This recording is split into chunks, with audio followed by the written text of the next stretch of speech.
So today we are going to calculate the growth rate of a recurrence equation. आपको एक recurrence equation दिया है और इस recurrence equation का growth rate आपको calculate करना है. आप जो भी competitive examination से लेके आपका टेक्निकल यूनिवर्सिटी का क्वेश्चन पेपर में हमेशा ये क्वेश्चन पूछा जाता है कि अगर आपको एक रेफरेंस इक्वेशन दिया है तो आप इसका ग्रोथ रेट कैसे कैलकुलेट करोगे. ओके, ये थोड़ा मैथमेटिकल पॉइंट ऑफ व्यू से है, इसको आपको अच्छे से समझना पड़ेगा.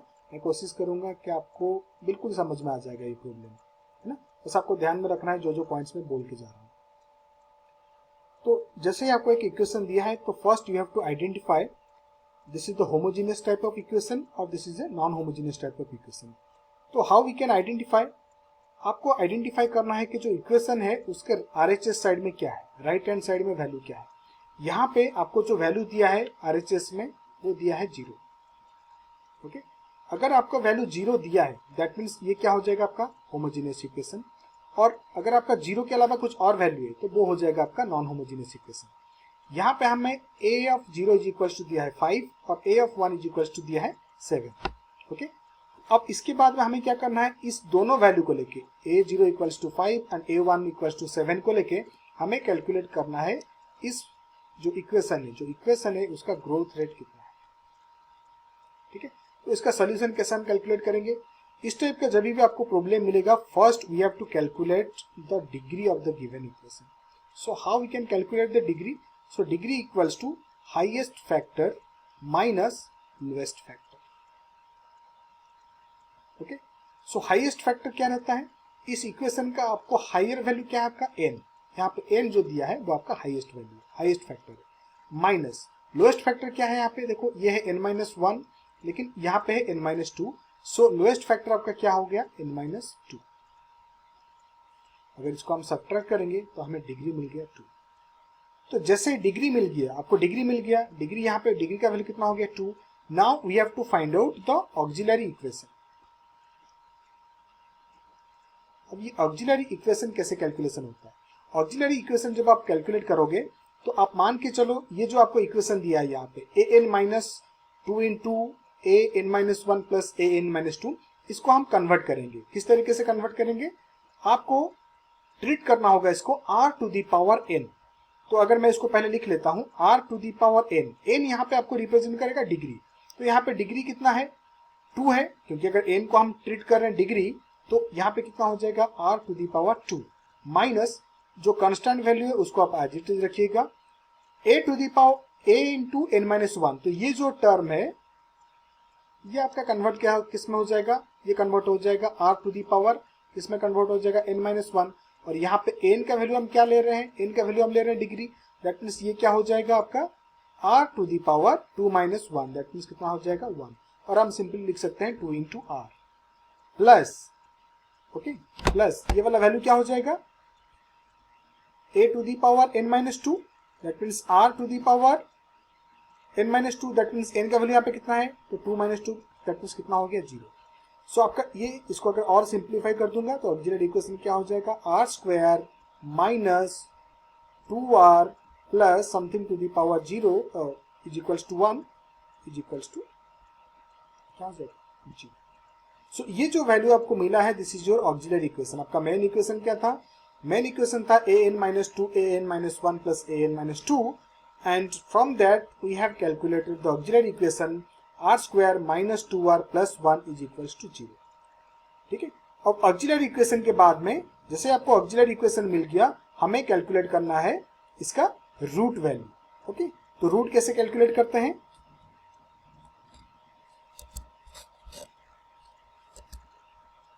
सो आपका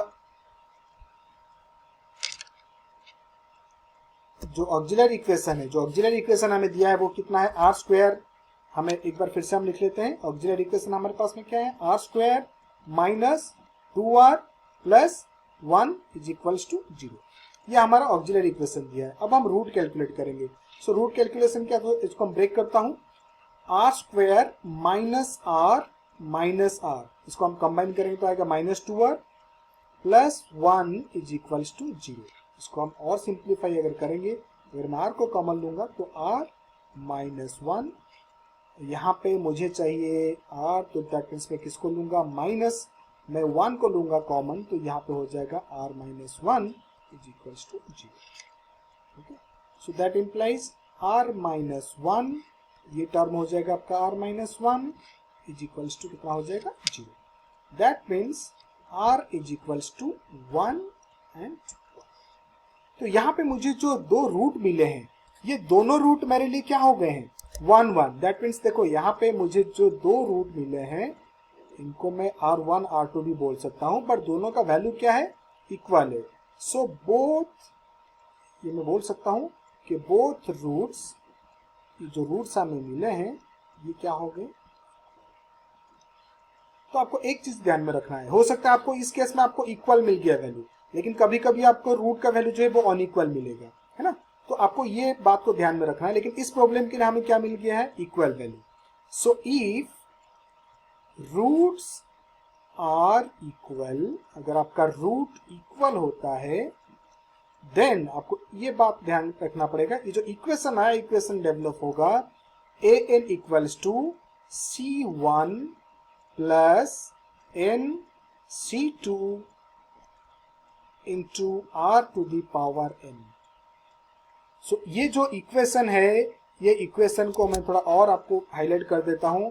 सो ये इक्वेशन इंप्लीमेंट कब होगा, ये इक्वेशन आपका इंप्लीमेंट तब होगा जब आपका बोथ रूट्स आर क्या होंगे, इक्वल।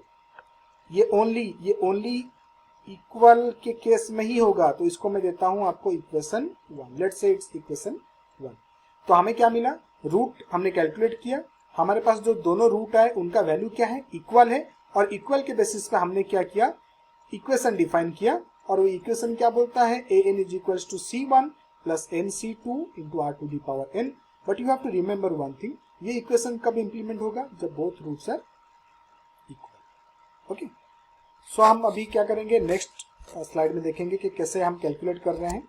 सो हमें वैल्यू क्या मिल गया, वैल्यू हमें एक नया इक्वेशन मिला है।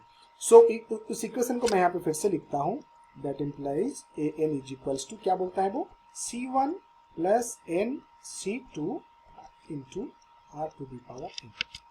अब याद करो, आपको जो स्टार्टिंग में जो गिवन इक्वेशन दिया था, वहां पे आपको दो वैल्यू थे, a0 और a1। सो a0 का वैल्यू कितना था 5 और a1 का वैल्यू था आपका 7। सो इसको हमने इक्वेशन 1 दिया है। नाउ और let's put n equals to 0 in equation 1। इसको हम इक्वेशन 1 मान के चल रहे हैं, जो हमने बनाया था इसको। सो अगर इस n का वैल्यू हम पुट करेंगे 0, so a to the a of n, that means n का वैल्यू में 0 पुट किया, a0 equals to C1 plus n का value 0 into C2। Now it will be r to the power 0। But यहाँ पे हमें r का value कितना मिल चुका है, हमें r का वैल्यू 1 मिल चुका है। तो हम ऐसे लिख सकते हैं C1 प्लस ये वाला टर्म जो है आपका पूरा कितना हो जाएगा, 0, है ना। तो इसको अभी लिखने की जरूरत, चलो आप लिख लो इसमें, C1 plus 0 into r to the power 0, something to the power 0, 1 भी है और r का वैल्यू 1 है, तो हम 1। दैट मीन्स ये वाला जो पूरा इक्वेशन हो गया, ये मेरा क्या हो गया, a0 इक्वल्स टू C1, और हमें a0 का वैल्यू कितना मिला है 5। तो मैं बोल सकता हूँ 5 इज इक्वल्स टू C1। तो यहाँ पे मेरा जो पहला कांस्टेंट था C1, उसका वैल्यू मुझे मिल गया 5। बट किसके लिए मुझे मिला, जब मैंने n का वैल्यू यहाँ पे कितना पुट किया, 0। ओके, सो हम अगेन इसको सॉल्व करेंगे, क्योंकि हमें a1 का भी वैल्यू मिला है।